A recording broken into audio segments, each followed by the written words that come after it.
Hello, my name is Eduardo, and today we're going to be reading Marxist Leninist Perspectives on Black Liberation and Socialism by Frank Chapman, Chapter 2. Let's begin. Chapter 2, Black Reconstruction in the Unfinished Business of the Bourgeois Revolution of 1776. Quote, in the American Republic, the revolution against England created that political shell within which a second revolution matured. A society based upon free farming and free labor emerged in the North, while in the South developed a society based upon chattel slavery. Each produced its distinctive social and political institutions within the framework of a single constitution and a single republic. Social development in the North proceeded along capitalist and democratic lines. In the South, the slave oligarchy established itself as a barrier to the free development of capitalism and as the very antithesis of democracy.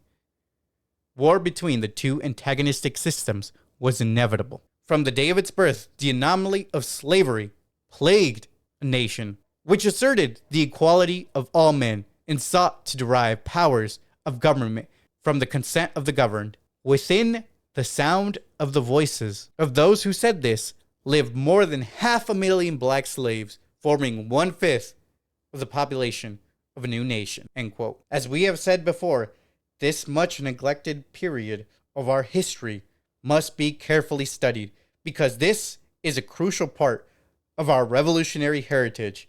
And this is precisely why the ruling class and their academic lackeys have devoted so much time to restoring and falsifying this. The most revolutionary decade in U.S. history, we must, following in the footsteps of Dr. W.E.B. Du Bois, see his work, Black Reconstruction, and James S. Allen, see Reconstruction, The Battle for Democracy, correctly and scientifically sum up this period in order to understand and put in proper historical perspectives the present-day struggles for Black liberation. Eric Foner's Reconstruction, The Unfinished Revolution, is also a crucial study of this period, as well as Manning Marable's Race, Reform, and Rebellion. Marable's work is especially important because it is an honest attempt to apply the lessons of the past to the present. We must also consider in this period the relationship between the struggle for Black liberation and the first international working class movement for socialism. This is almost never considered, but it is a very fertile ground for understanding how Marxism developed its understanding of the revolutionary process in the 19th century. Marx knew that the Civil War in the United States was a profound revolutionary development affecting the characters and direction of the international working class movement. Before the Paris Commune, there was the Civil War and the abolition of slavery. From the very beginning, the international communist-led working class movement was inextricably linked to the struggle for Black liberation. In the words of Marx, labor in a white skin could not be free so long as it was branded and sold in a black skin. Marx understood the necessity of capitalism abolishing chattel slavery, i.e. slavery pure and simple. But he also understood how this slavery became a pedestal for what he called wage slavery. Hellish conditions of capitalist exploitation during the height of the Industrial Revolution sometimes made wage slavery and chattel slavery look like a distinction without a difference. In fact, some of the early pre-Marxian socialists and trade unionists in the United States argued that white workers were more ruthlessly exploited because they were not property and were therefore left to fend for themselves with respect to food and shelter. Marx and Engels understood the special super-exploitation character of Black labor and the need for socialists to address this in order to build a united working class struggle against the capitalist bosses. W.E.B. Du Bois was the first to document the relationship between the Civil War, Black Reconstruction, and the First International. James S. Allen followed Du Bois with a clearly Marxist Leninist analysis in his book, Reconstruction, The Battle for democracy. Capitalism, the struggle for socialism and black liberation. It is, for good reason, that the manifesto of the Communist Party does not begin with stale, abstract definitions of capitalism and socialism. Instead, they start off by stating that the history of all hitherto existing societies is the history of class struggle. Marx discovered that all human societies are of necessity rooted in the material conditions of human survival, based on food, shelter, clothing, etc., and that people enter into very definite social relations to attain these ends. The material foundation of all human existence is the process of production, exchange, and distribution, consumption. Through the division of labor necessitated by the development of the forces of production, communal societies, where the means of production were not privately owned, evolved into class societies, where the means of production became privately owned.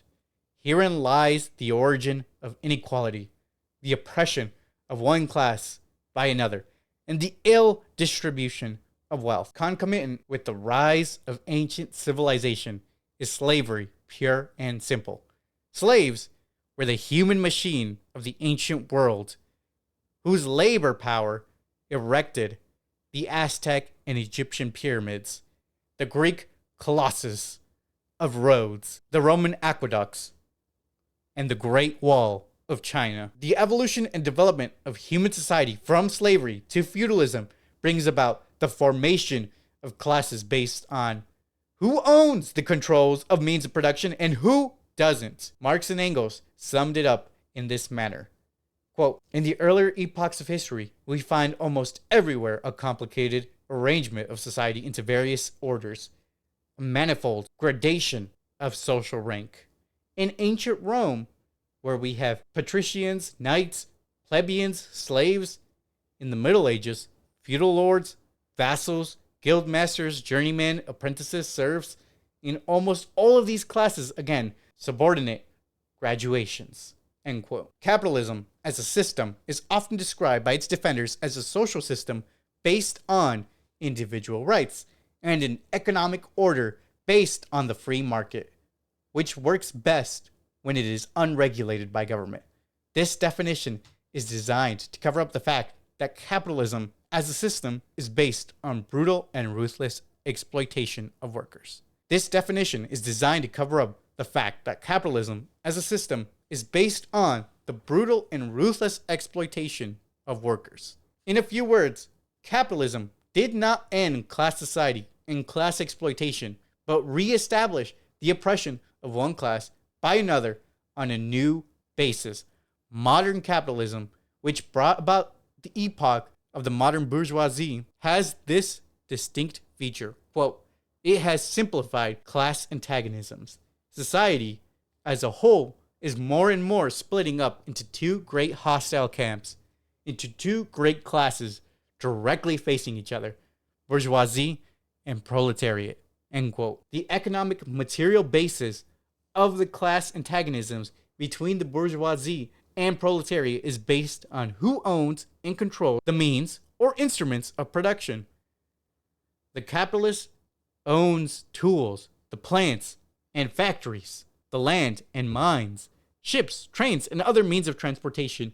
And all the worker owns is their own hide, labor power, which they, the worker, are free to sell to the capitalist in exchange for wages. In working for the capitalist boss, the worker not only works to earn their keep, they are also forced to work to create profit. In other words, the working day is divided into two parts: paid and unpaid labor. The unpaid part of the working day is the part where the worker literally slaves for the capitalist boss. In the initial stages of industrial capitalism, workers worked for 12 and 14 hours a day and earned just enough to stay alive and get back to work. Their associated productive activities produced vast sums of wealth for the capitalists, while the workers sank deeper and deeper into poverty. They, the workers, were exploited in such a manner that their exploitation created surplus value, and thus the fruits of their labor would enrich the capitalist bosses. The workers became conscious of the fact that they were being exploited as associated producers, and so they joined together in fighting for a shorter working day and higher wages. At this instinctive level of class struggle, workers began to form unions, learn to withhold their labor, and carry on campaigns to influence the political process, including getting laws passed that would improve wages and better working conditions.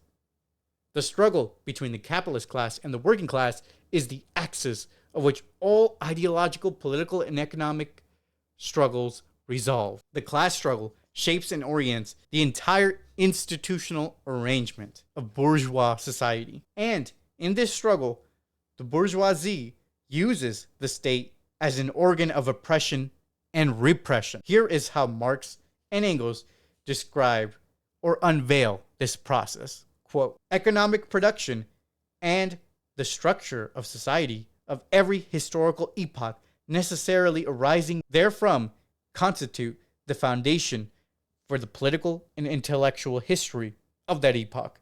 Consequently, ever since the dissolution of the primeval commune ownership of land, all history has been a history of class struggle, of struggles between exploited and exploiting, between dominated and dominating classes, at various stages of social development.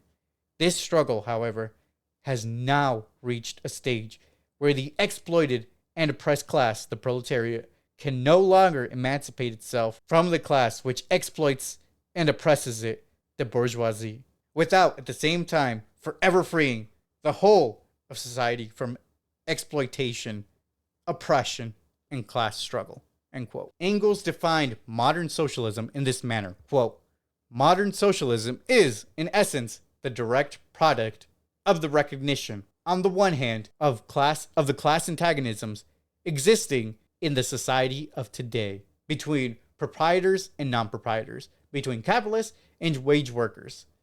On the one hand, of the anarchy existing in production. But in its theoretical form, modern socialism originally appears ostensibly as a more logical extension of the principles laid down by the great French philosophers of the 18th century.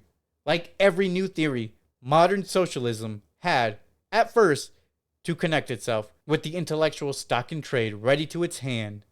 However, deeply its roots lay in material economic facts. End quote. The solution of social problems always lies hidden in the undeveloped economic conditions.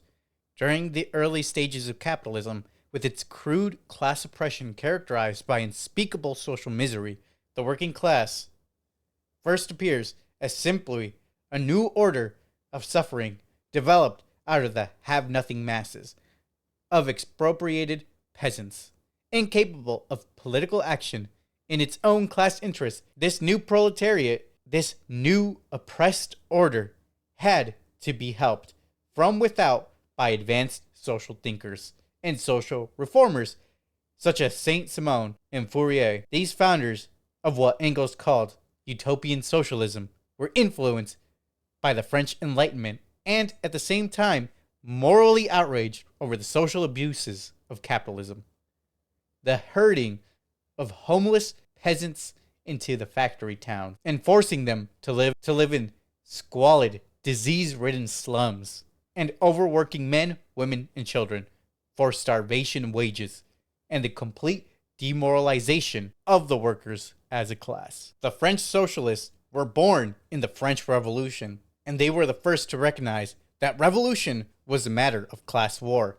A class war not just between the bourgeoisie and the landed nobility, but also between those who owned the land and the means of production and those who owned nothing. So these thinkers and social reformers were the first to see that capitalism was the creator of wealth for the few and poverty for the many. They remain unmatched in their vivid descriptions of the social savagery of capitalism and how these very conditions cry out for a new world order.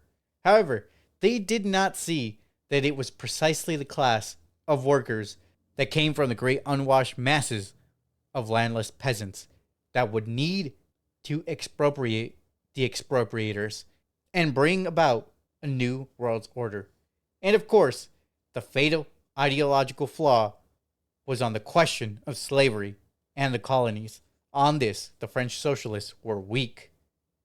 They did not understand the pivotal role of slavery in the development of capitalism and its impact and the social movements. As we have seen above, that understanding would be developed by Karl Marx and Friedrich Engels, who saw slavery as the burning question of the day, influencing the direction and development of the working class movement as a whole. Quite unexpectedly, and without any conscious intent or calling for it, the French Revolution agitated into existence the Haitian Revolution. Under the leadership of Francois Dominique Toussaint Louverture, the slaves of Haiti also embraced the slogan of liberty, equality, and brotherhood.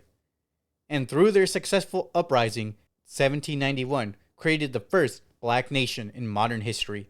On April 7, 1803, Louverture declared Haiti independent, and France was the first country to recognize its independence. The Haitian Revolution was an example of the slaves deciding on their own to take part in the bourgeois revolution in France and demonstrating by their deed that when slaves fight for their own emancipation, no French Republic would be born on their backs. Due to the conscious intervention of revolutionaries like Karl Marx and Friedrich Engels, workers begin to awaken to the fact that it is their collective labor that turns the engine of capitalism.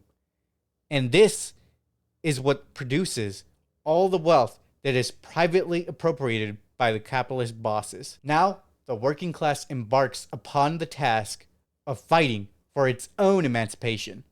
The fight for higher wages to be better fed and better clothed slave ends, and the fight for abolition of wage slavery begins.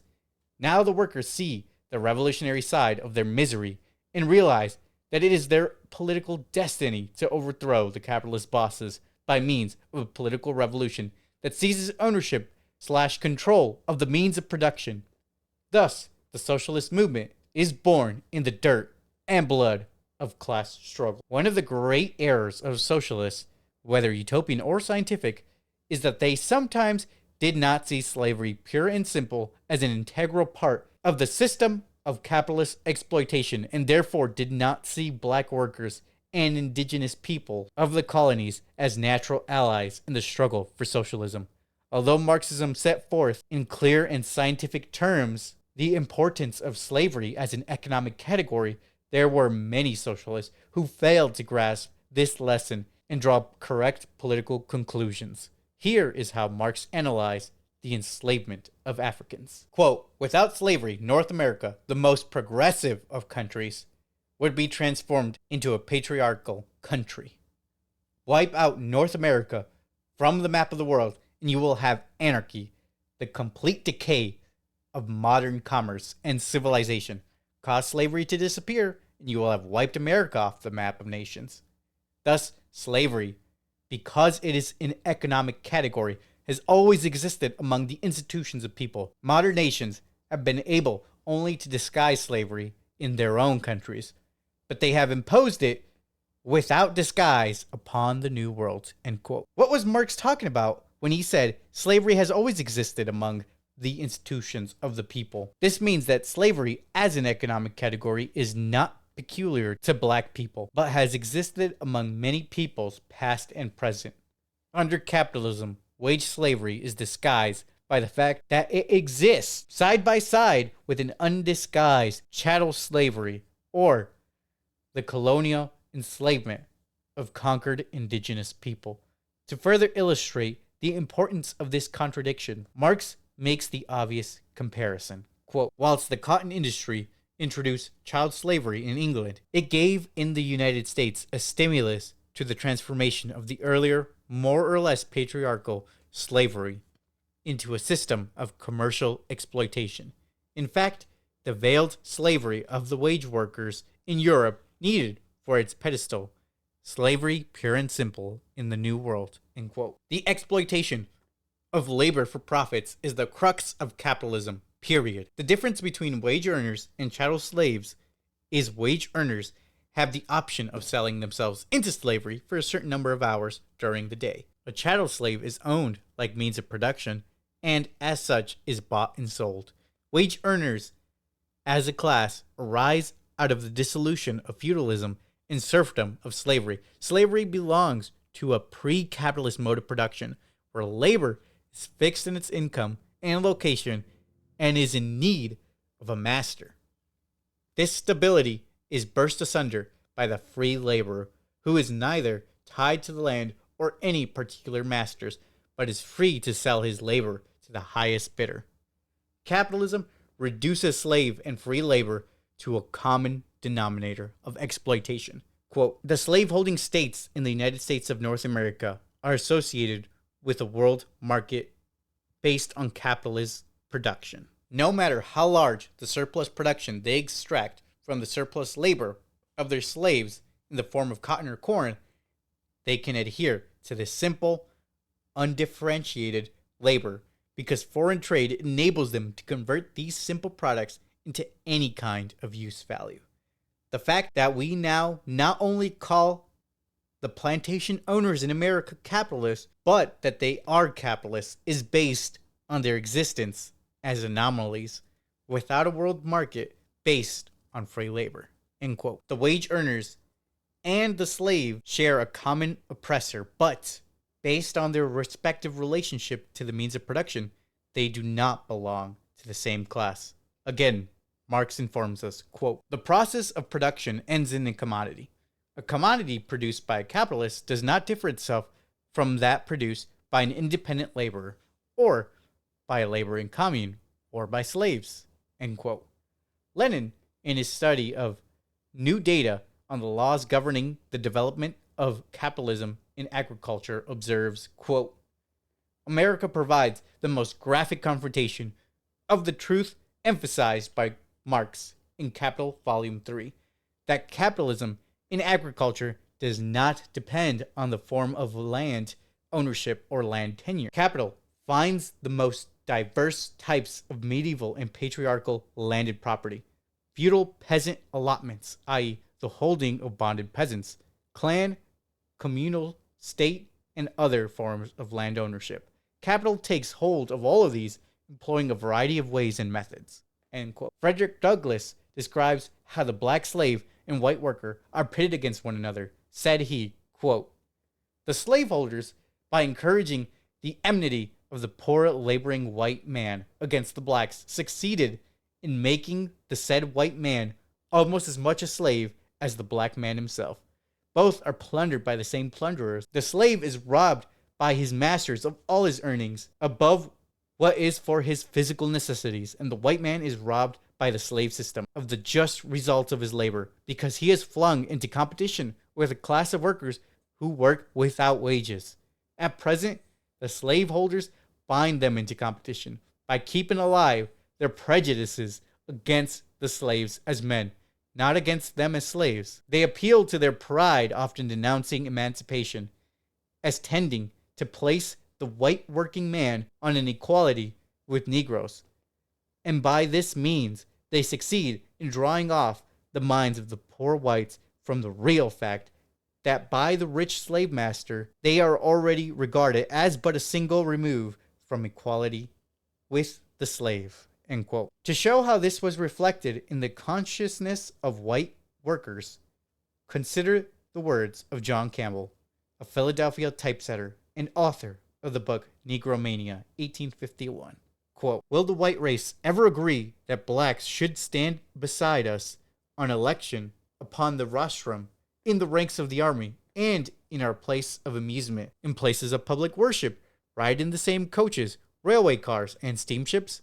Never, never, nor in the mutual or just that this kind of equality should exist. God never intended it. End quote. Douglass, the former slave and craftsman worker, is clear about how the slaveholders and capitalist bosses encourage, quote, the enmity of the poor laboring white, end quote, workers against black people, and therefore undermine class unity and ultimately turn the white worker against himself. Meanwhile, Campbell, a white craftsman worker blinded by racist pride, wholeheartedly endorses the then existing institutionalized racist practice designed to justify and maintain slavery. Yet there were fractures in the system of racist discrimination and oppression rooted in slavery that occurred in both the South and the North. In the South, a number of slave rebellions from 1790 and 1861 were organized and led by black workers who were artisans or industrial slaves.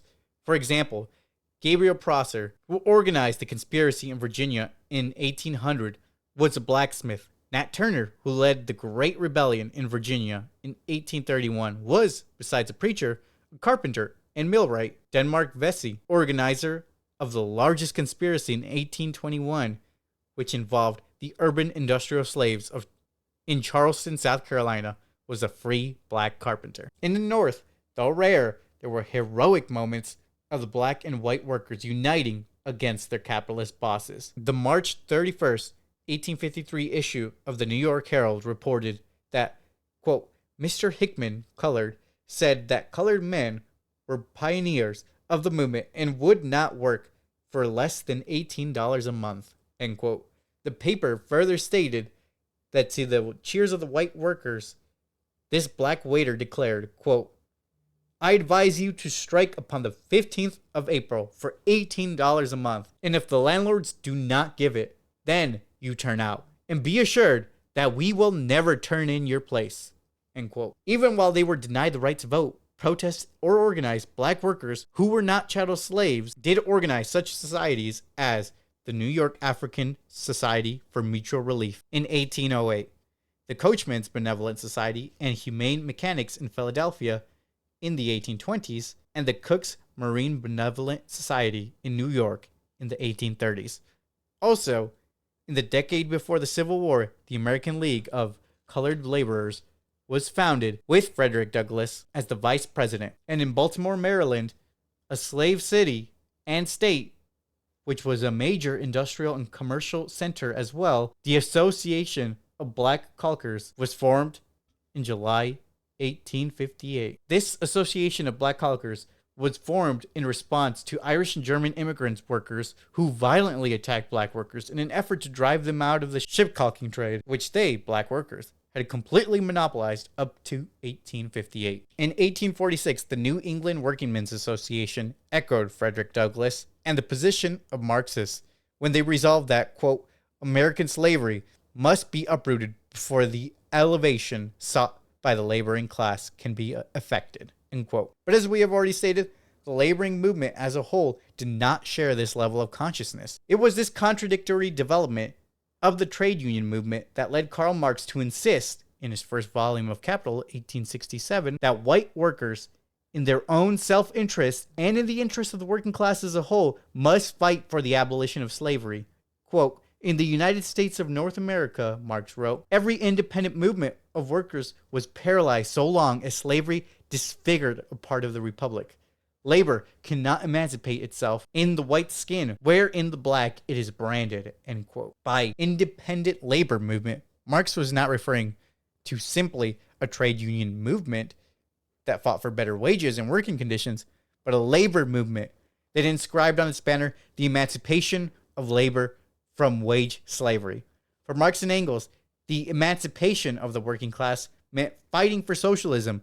Of course, white workers were inhibited in their development of class consciousness, so long as their own struggle took priority over the emancipation of blacks from slavery, pure and simple. Consequently, the question became, how is this question of superexploitation of black workers addressed in the development of the class struggle and the fight for socialism? Civil War, class struggle, and the fight for socialism. Class is economically determined by objective social relations between those who own and control the means of production and those who do not. But as we have seen from the class analysis offered above, the workers in the United States were divided into slave and free, and that the class struggle was deeply affected by this division. So, objectively speaking, how did the Civil War impact the working class, and black slaves and white workers in particular? On the eve of the Civil War, in 1860, the sentiment of most white workers were summed up in the following statement, quote,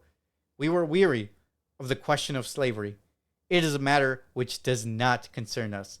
and we wish only to attend to our own business and leave the South to attend to their own affairs without any interference from the North.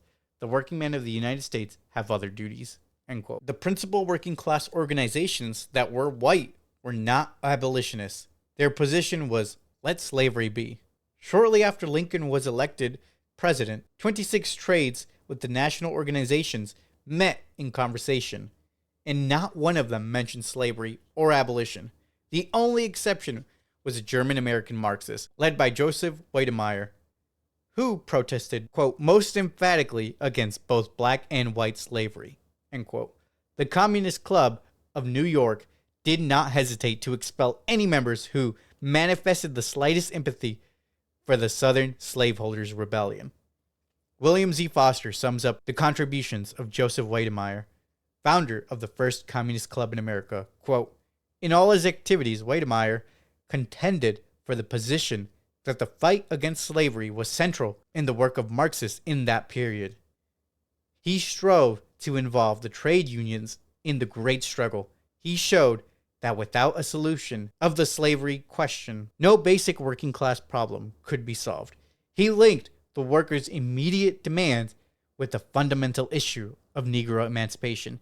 In this fight, the American Workers' League, under Marxist influence, played an important role in winning the workers and organized labor for the abolition of struggle. Thus, in 1854, after the passage of the infamous Kansas-Nebraska Act, the League held a big mass meeting which declared that German workers of New York do now, and shall continue to protest most emphatically against both white and black slavery, and brand as a traitor against the people and their welfare everyone who shall lend it his support. End quote. When the Civil War started in 1861, the white workers supported the Unionists. However, their support was in no way an expression of unconditional solidarity for the battle against slavery. Economic fears of black workers' competition soon gave rise to racial antagonisms. Even though President Lincoln declared that the war was not about slavery, he and the Republican Party would still nonetheless denounce the party of fanaticism or crime, whichever it may be called, that seek to turn the slaves of the southern states loose to overrun the North and enter into competition with the white laboring masses, thus regarding the institution to our race and meriting our emphatic and unqualified condemnation. This policy of opposition to the presence of black workers in the labor market led to race riots and strikes against employers who hired black workers. After the Emancipation Proclamation was issued on January 1st, 1863, the New York Herald and other pro-South northern newspapers issued flaming editorials predicting that there would be an influx of freed slaves into factories and shops, replacing white workers. Nevertheless, and despite all this reactionary fanning of the flames by pro-slavery forces, objective social and economic conditions, e.g., labor shortages caused by the war and the subsequent rise in prices, gave rise to a rapid spread toward unionization between 1861 and 1865. The emergence of citywide trade assemblies in all the important industries led to a large-scale development of national trade unions. 21 new national trade unions were formed during the decade of 1860 to 1870. If we couple this with the fact that more workers were in the Union Army, perhaps 50% of all Northern workers, than any other class, then objectively speaking, the white working class, driven to participate in the war by economic conditions and political coercion, like conscription and draft, made a tremendous contribution to the ending of slavery. As Marx pointed out before the Civil War happened, quote, it is not the conscience of men that determines their existence, but their social existence that determines their consciousness, end quote. Some 750,000 white men left northern industries to enlist in the Union Army. Regardless of prevailing racist attitudes among white workers, the fact is they objectively made an immense contribution to defeating the slaveholders' rebellion. White workers instinctively as a class knew what Marx meant when he said the slaveholders' rebellion was a holy crusade of private property against labor. But they did not have the consciousness as a class to fight racism and racist policies in their own unions.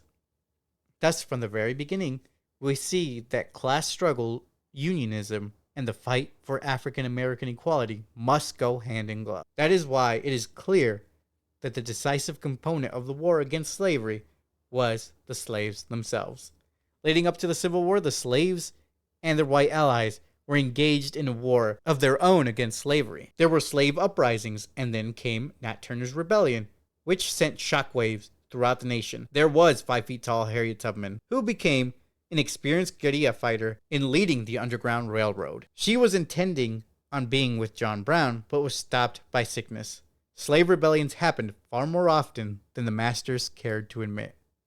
And slave resistance to other masters took a variety of forms in the master's house and in the fields, as well as we learn from the narratives of the slaves themselves. But with the outbreak of war after the shots fired on Fort Sumter, slaves found themselves in a most peculiar situation. Frederick Douglass described it when he said that the Civil War was begun. Quote, "In the interest of slavery on both sides, the South was fighting to keep slavery out of the Union, and the North was fighting to keep it in the Union. The South fighting to get it beyond the limits of the United States Constitution, and the North fighting for the old guarantees, both despising the Negro, both insulting the Negro." End quote. So what was the slave? Clearly the economic backbone of the South, and therefore crucial to the outcome of the Civil War. At every turn of events, the slaveholders were telling their slaves of the cruelty that awaited them if they should dare run away to Yankee military camps. There were endless tales of how Yankee soldiers took runaway slaves and worked them hard with little food and rest and no pay. But the test, the moment of truth, came when the Union Army invaded slave territory. From that moment on, the slaves ran over to the side of the Union. They cared nothing about the attitude of the generals or rank and file soldiers. No argument or calculated insults could stop the masses of fugitive slaves from becoming camp followers of the Yankee soldiers. Du Bois said it was like thrusting a walking stick into an anthill. Now the South was faced with a labor strike of slaves. The rebellion against the Confederacy had begun on the slave plantations, and the slaves were not passing up their chance for insurrection. They were not waiting on a decree or declaration of government to announce their freedom. Every time the Union Army moved, the fugitive slaves moved with it. For they flatly refused to act like the war was a dress parade. And when the war finally became a real war, the slaves were either received or captured and used as much needed workers and servants. One can call these runaway slaves fugitives or contraband, but the fact remains, they were by their own actions refusing to be slaves. This is only as it should be and can be. For those who want freedom will take it as soon as the circumstances and opportunity present themselves. Of course, what we are describing is the beginning of the turning point in the Civil War, initiated by the arrival of these hordes of former slaves, who were, more often than not, followed by landless, homeless, white peasant families. Yet the greatest historical importance is the fact that out of this growing mass of striking slave workers and insurgents came 186,000 black Union troops who took to the battlefield to confront their former oppressors and suffered 35% more casualties than any other group. When the war ended, the working class wanted more of the benefits of its labor at a time when unemployment was rising along with large-scale immigration and post-war depression. These conditions gave rise to workers' demands for an 8-hour day with no decrease in pay, quote, and a more equal participation in the privileges and blessings of those free institutions defended by their manhood on many a bloody field of battle, end quote. Fully aware on the oncoming crisis to be faced by the U.S. working class in the wake of the Civil War, Karl Marx, writing on behalf of the General Council of the International Workingmen's Association in congratulating the workers for the end of slavery, advised regarding future actions, quote, "An injustice to a section of your people has produced such direful results. Let that cease. Let your citizens today be declared free and equal without reserve. If you fail to give them citizens' rights while you demand citizens' duties, there will yet remain a struggle for the future which may again stain your country with your people's blood. The eye of Europe and of the world are fixed upon your efforts at reconstruction, and enemies are ever ready to sound the knell of the downfall of Republican institutions when the slightest chance is given. We warn you then, as brothers in the most common cause, to remove every shackle from freedom's limb, and your victory will be complete." End quote. Of course, these warnings were not heeded. Given the hindsight of history, we know that U.S. workers and then existing socialist movement did not heed these words of wisdom from Karl Marx in the First International. What this means is that during the most revolutionary period of our history, when 300,000 slaveholders led a holy crusade against labor and rose up to create a slave republic, that organized labor, due to racism and its focus on narrow economic issues, could not unite with black workers to consolidate the revolutionary gains of the Civil War. As revolutionaries, we do not simply lament the past failures of our predecessors, we learn from them and use these lessons to enrich the revolutionary consciousness of the present generation. The last will and testament of the bourgeois democratic revolution of 1867 to 1877. First, let us assess the political situation on the eve of the Civil War in order to fully appreciate the revolutionary character of the war. Although the industrial capitalist class of the North was rapidly becoming a powerful force in the political life of the nation, they were not the dominant force. The slaveholders were the dominant force in government. Let us make the comparison. Look at the economic power and supremacy of the northern industrial and merchant capitalists. In 1861, the North had 71% of the population, 72% of the railroad mileage, 92% of the iron and steel production, 75% of the wealth, 68% of the value exports, 85% of the factories, 16% of the large farms. The South lagged behind in every economic category, save for large-scale farming, plantation, worked by slaves. In the North, the soil and climate favored smaller farmsteads rather than large plantations. Industry was rapidly expanding, fueled by more abundant natural resources than in the South, and many large cities were established. New York was the largest city with more than 800,000 inhabitants. By 1860, 1/4 of all Northerners lived in urban areas. Between 1800 and 1860, the percentage of laborers working in agricultural pursuits dropped drastically from 70% to only 40%. Slavery was gone economically and legally, replaced in the cities and factories by immigrant labor from Europe. In fact, an overwhelming majority of immigrants, 7 out of every 8, settled in the North. Transportation was more developed and easier in the North, which boasted more than 2/3 of the railroad tracks in the country. The economy was booming and periodically busting. Right before the Civil War broke out, both houses of Congress were controlled by the slaveholders' party, i.e. the Democratic Party. The president and his cabinet were in full sympathy of the South. 7 out of the 9 Supreme Court justices were either slaveholders or vigorous sympathizers.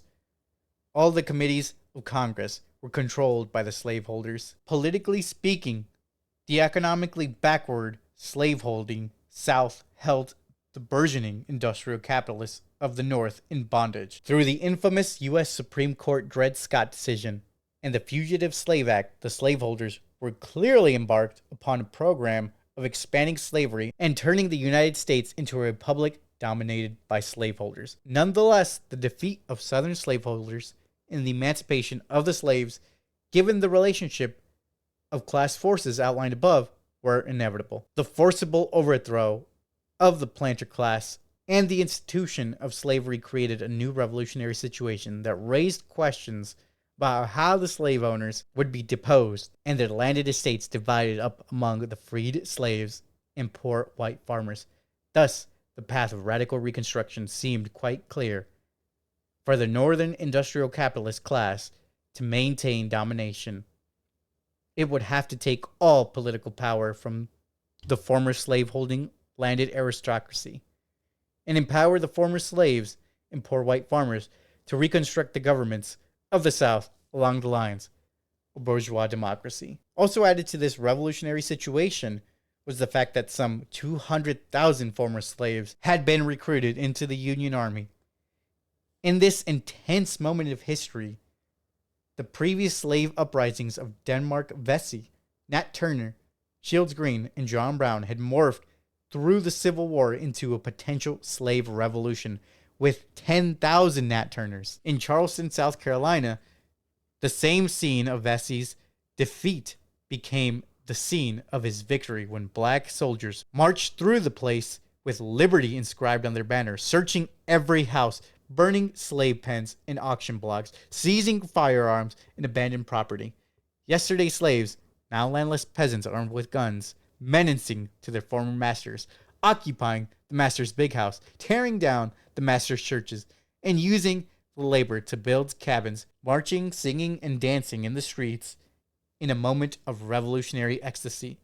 There could be no doubt for all who cared to look at the most revolutionary ally in the democratic transformation of the South would be the freed slaves. To sum up matters, the first phase of the revolution went down like this. 300,000 slaveholders were expropriated of having property in people, and the buying and selling of human beings was abolished forever. It was estimated that southern states had $3 billion invested in slaves by 1860. The revolutionary measure of expropriating the planter class in the South was carried out first of all by arming the slaves, because this enabled the Union to violently crush the slaveholders' rebellion. Not only were the planters being deposed, but their huge estates were subject to being divided up among the former slaves as a matter of the spoils of war. And of course, the former slaves often seized land by their own initiative, as they did in South Carolina, Mississippi, and a number of other places. Such was the general economic character of the revolution. The political character consisted of granting the franchise, the right to vote, or universal suffrage of freed black men, which Dubois described as the, quote, greatest step toward democracy ever taken in the modern world, end quote. But no one has stated it more sharply and succinctly as the freed slaves themselves. At the January 1866 Freedom's Convention in Georgia, the former slaves declared that they would not remain dormant and disinterested while you are making laws to govern us under such different relations as obtained in our state before we were free. They further stated that new laws were needed which, quote, should either recognize our rights as people or else the state should not exact from us the tribute of a people from taxation without representation is contrary to the fundamental principles which govern republican countries, end quote. This statement captures the impatience and revolutionary fervor as well as developing national consciousness of black people during this period. They were keenly aware of the challenges confronting them, and they were capable and ready to enter upon the stage of revolution with their banners raised high and their demand clearly formulated. Because Union troops, particularly black regiments, and the United Leagues, a mainly black political organization, emerged as key forces, backing Reconstruction and remained poised to quash counter-revolution for almost a decade. Black people, as a people, had democratic community control in the Black Belt, black majority counties over how the law was enforced and who enforced it. One must remember the Enforcement Act of 1871, otherwise known as the Klan Act. This made the KKK and other groups that interfered with civil or political rights illegal. Certain crimes, such as conspiracies to prevent people from voting, were now punishable by federal law.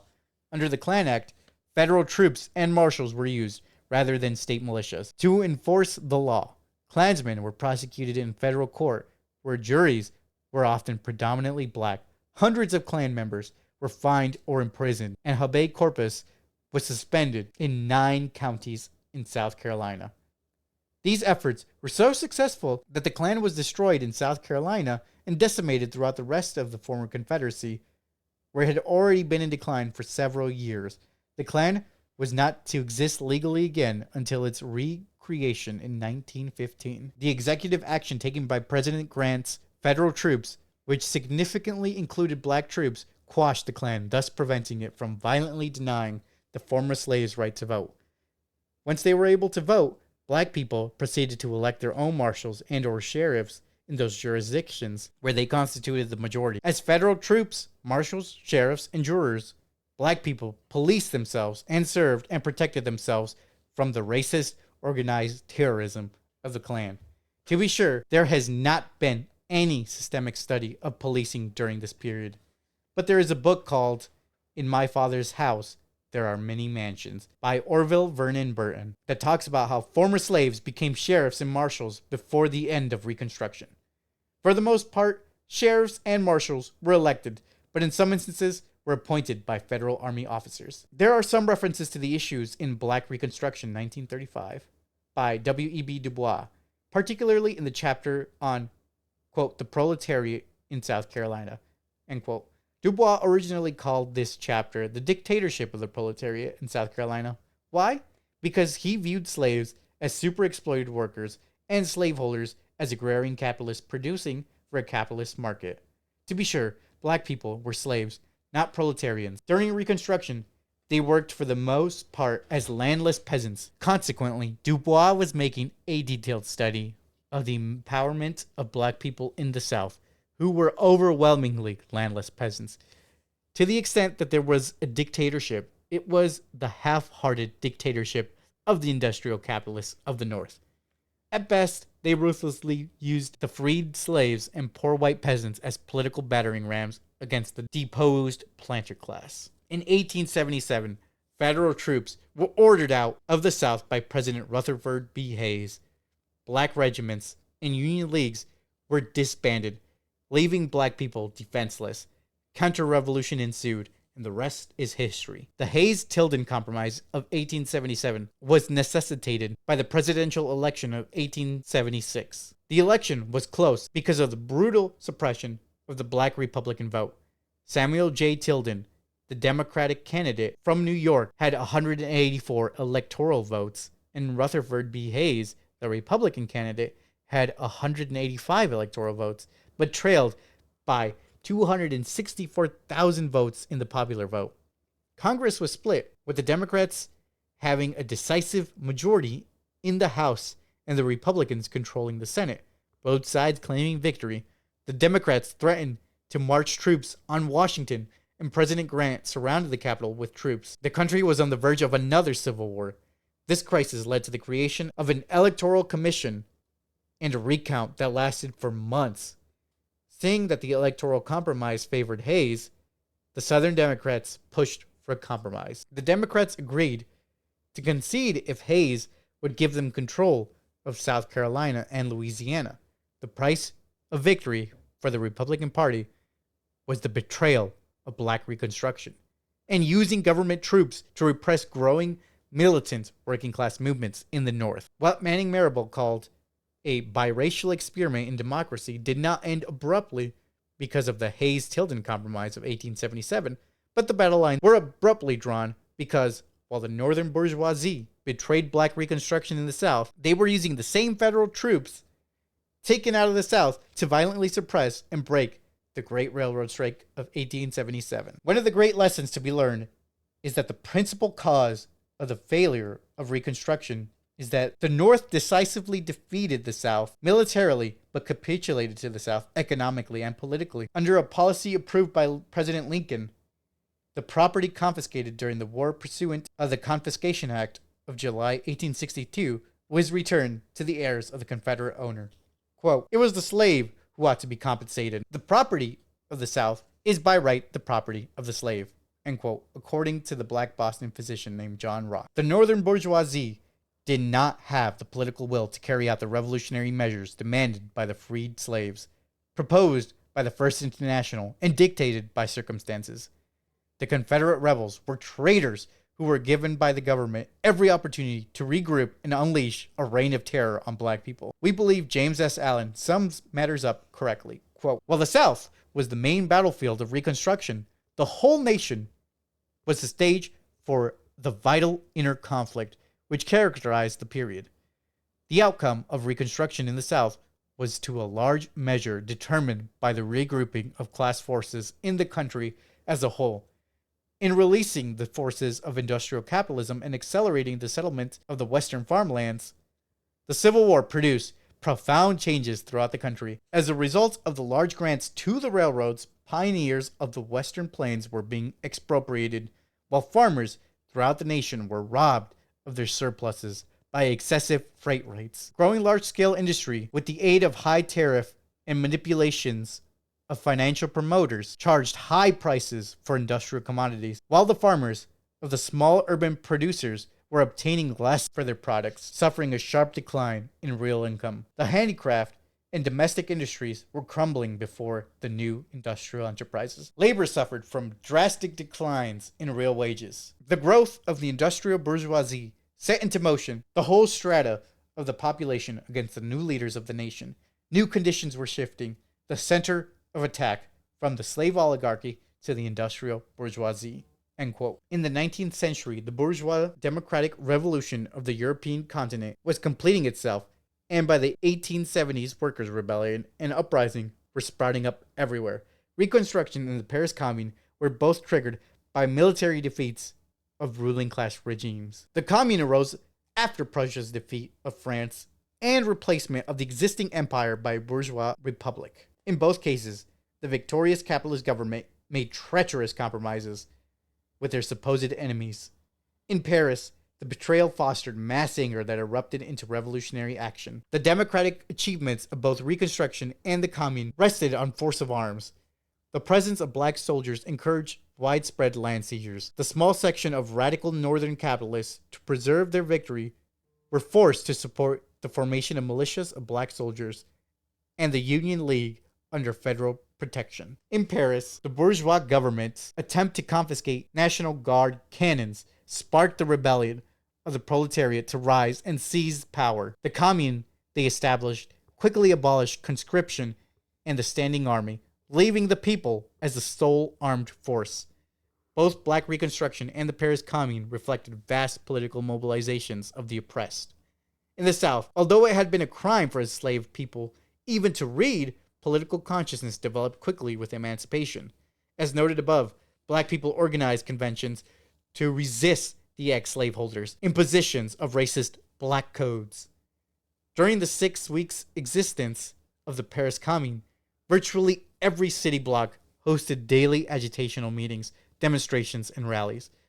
With black folk, mass mobilizations were reflected at the polls. With property qualifications abolished, black people voted in at least some southern states in proportion to their population. In South Carolina, they won roughly 2/3 of legislative seats, leading Du Bois to characterize black political power in South Carolina as the dictatorship of the proletariat. Throughout the South, some 2,000 black people won state and federal positions.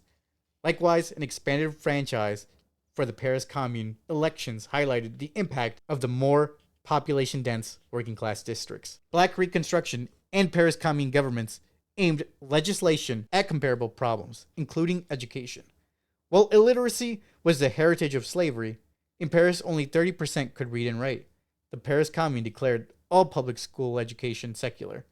In the South, Black Reconstruction created public education. Quote, the Commune abolished night work for bakers and infraction fines for all workers, and it authorized labor unions to seize abandoned workshops for cooperatives and resume production. Reconstruction decreased authorized land seizures, including on Sea Islands, where 40,000 formerly enslaved people administered 400,000 acres of abandoned rice plantations until the lands were stolen back when Reconstruction ended. End quote. Paraphrasing Marx's analysis of the role of the state in the Paris Commune uprising, we too understand that every revolutionary democratic upheaval is often followed by an era of right-wing terror in the form of intense political repression. The Civil War of 1861 to 65 did in fact militarily defeat the South and wipe out chattel slavery with fire and iron. This brought about a transfer of power from the landlord capitalist slaveholders of the South to the industrial capitalists of the North. At the same time, the rapid progress of modern industry was widening and intensifying the war between capital and labor, and consequently, state power became more clearly the engine of class domination. The police, the army, and the National Guard were now used as instruments of repression against workers, farmers, and millions of former slaves. After a brief and glorious moment of great, unprecedented democratic strides for black people and poor whites in the South, the northern bourgeoisie and ex-slaveholders banded together in an act of class solidarity to bring about a reign of open ruling class terrorism and white supremacy throughout the land. Marx's capsule analysis of the fall of the Paris Commune was like a prophetic consideration of the future fall of Black Reconstruction. Listen, quote, so it was, the civilization and justice of bourgeois order comes out in its lurid light whenever the slaves and drudges of that order rise against their masters. Then this civilization and justice stand forth in undisguised savagery and lawless revenge. Each new crisis in the struggle between the appropriator and the producer brings out this fact more glaringly. Even the atrocities of the bourgeois in June 1848 vanish before the infamy of 1871.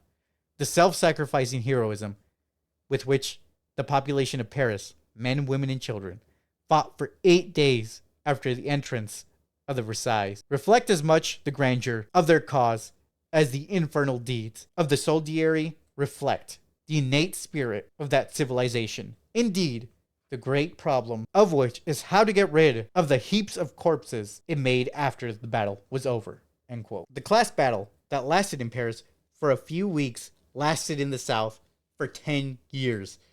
Such are the hard and stubborn facts of history that clearly reveal the objective economic conditions and the relationship of class forces that set the stage for the fall or overthrow of Black Reconstruction in the historic setback for the Black liberation movement. Yet what Marx said about the communards of the Paris Commune, we can say about the freed slaves and poor white farmers of the South. They were storming the heavens in one of the greatest heroic battles for democracy of all time. This is the legacy and testament left to us after the unfinished revolution of 1861 to 1877. The number one challenge facing the Black liberation movement today is to finish the democratic revolution that started in 1861 by removing white supremacist institutions that stand with the flaming sword in the road to a genuine people's democracy, to a multiracial, multinational, working class unity, and to a socialist revolution that frees the human race from the scourge of imperialism. That wraps up chapter 2.